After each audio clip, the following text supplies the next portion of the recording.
Alors cette semaine, leur nouveau délire au gouvernement, c'est de nous faire des manuels de survie. C'est pour qu'on soit prêt s'il y a un accident industriel, une crise sanitaire ou une guerre.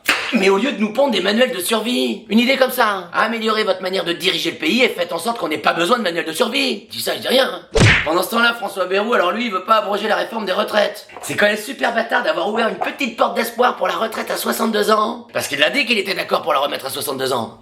Peut-être qu'il s'en rappelle plus. Hein. C'est son grand truc, les pertes de mémoire. Bétarame, aucun souvenir. C'est fou parce que Bayrou, il est maire de Pau, président du Modem, président de la communauté de l'agglomération Pau-Béarn-Pyrénées, président du Parti démocrate européen et haut commissaire au plan. Bon, bah il a peut-être des problèmes de mémoire, mais par contre, à la fin du mois, il oublie pas d'encaisser l'échec de tous ses mandats. Merde!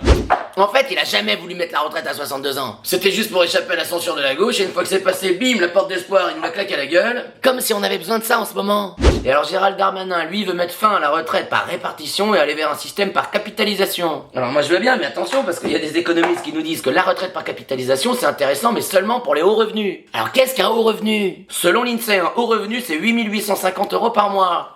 C'est à peine 2% des Français. C'est pas beaucoup, hein. Parce qu'en fait, on nous fait croire qu'il y a plein d'équipes comme le PS, les Républicains, Renaissance, LFI ou le RN. Mais visiblement, il y a que deux équipes, hein. D'un côté, il y a ceux qui gagnent plus de 8 850 € par mois, et de l'autre, il y a tous ceux que le gouvernement laisse de côté. Donc pendant que les gens sont occupés à s'engueuler parce qu'il y en a un qui vote à droite, l'autre qui vote à gauche, et ben le gouvernement, il en fume 98% des Français. C'est bien foutu, hein.